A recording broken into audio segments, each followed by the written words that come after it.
Epstein aqui, que está acontecendo uma pressão muito grande, mas, professor, queria te perguntar aí, pegando a deixa do que o Américo falou, né, dessa mudança da ordem global, se especula muito qual que é a razão pela qual o Donald Trump está fazendo tudo isso, né, se seria mesmo para trazer as indústrias para os Estados Unidos, esse é um viés, né, uma visão. A outra visão seria que, por exemplo, ao colocar ali alguns pontos, falar que Canadá está reconhecendo a Palestina, por isso que vai botar 35% no Canadá, que o Brasil está perseguindo o Bolsonaro, por isso que vai botar 50% no Brasil, que ao falar isso, Donald Trump está fazendo esse tarifaço também por razões políticas, para falar com a sua base aqui dentro. E tem uma outra visão também, que seria financeira, né? Então, por exemplo, no caso do Brasil, que Donald Trump estaria fazendo isso por causa das empresas de meios de pagamento, que foram prejudicadas pelo PIX aqui aí no Brasil, lá aí no Brasil, que você está no Rio, né, professor? Aí no Brasil, o senhor acha que, qual dessas razões o senhor acha que é a principal razão, o principal motivador aí de Donald Trump para fazer isso? E o senhor acha, o que se diz é que o Donald Trump é muito mercurial e que ele é muito superficial, então que ele não teria essa análise profunda e geopolítica de que o PIX ameaça a hegemonia do dólar, que seria uma coisa mais rasa. Mas na tua visão, quais são as motivações de Donald Trump para estar fazendo tudo isso? Olha, Priscila, essas motivações que você apontou, elas não são autoexcludentes, elas são somatórias. Eu vou só fazer uma retrospectiva aqui sobre essa questão do comércio internacional, emendando no ponto do Américo, que chamou esse dia de histórico, né, o dia 1º de agosto de 2025.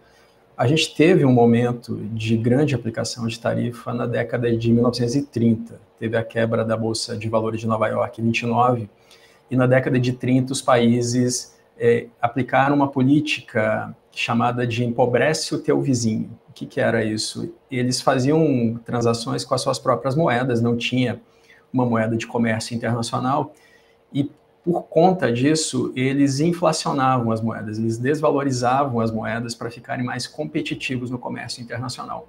Isso gerou uma inflação coletiva.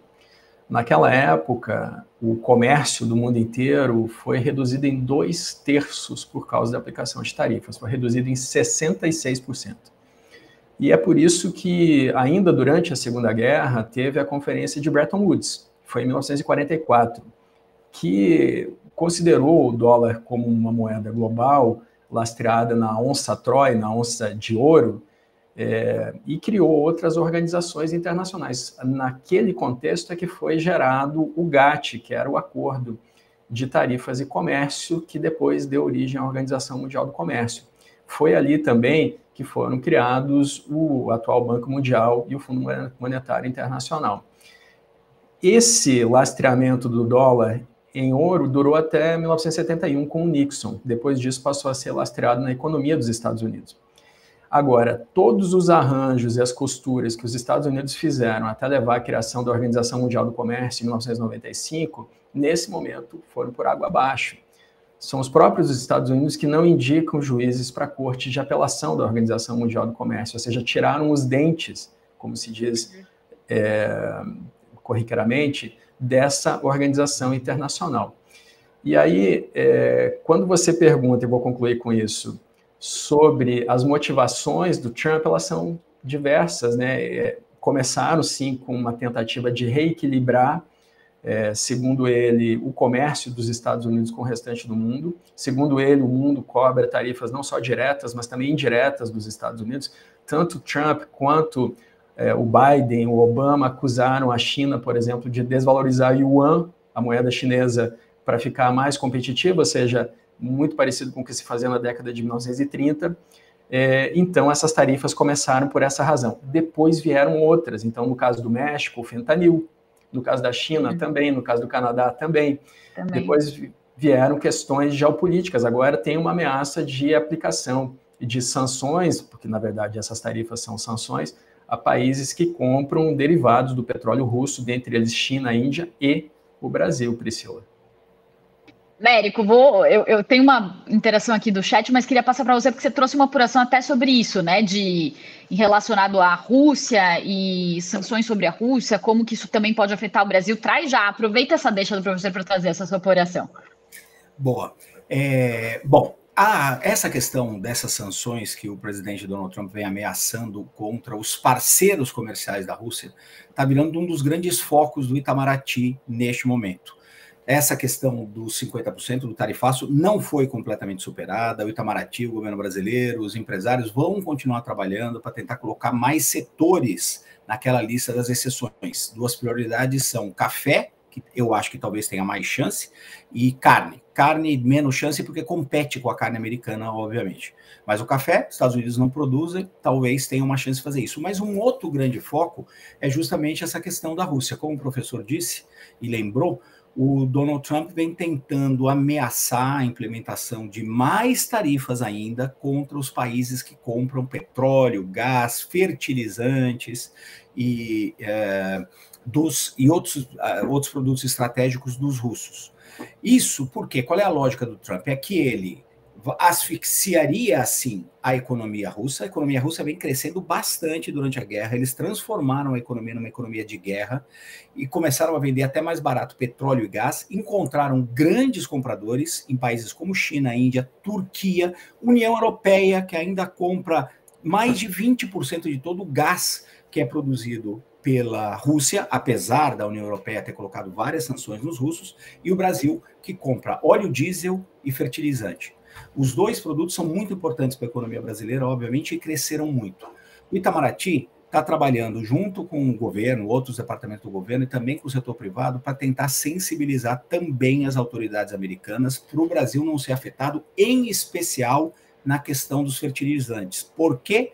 Porque não tem aonde o Brasil comprar fertilizante na escala que precisa em outro lugar. No curto prazo não vai ter um outro fornecedor. Então, um dos argumentos que o Brasil está colocando é o seguinte: se o Brasil, que é o terceiro maior produtor de alimentos do mundo, não puder manter a sua produção de alimentos no mesmo nível por falta de fertilizante, o que vai acontecer? Vai ter uma redução da produção, vai ter um aumento da inflação dos alimentos, e esse aumento vai ser global, o que não interessa nem para o Trump, nem para os Estados Unidos. Precisa ver se isso vai funcionar ou não. Agora, a gente já tem indicações de que os Estados Unidos pretendem tirar dessas supostas tarifas secundárias, né, que é quando você coloca uma tarifa num país por conta de uma ação que ele faz com um terceiro, que no caso é comprar os produtos russos. Os americanos já indicaram que vão deixar a União Europeia de fora disso.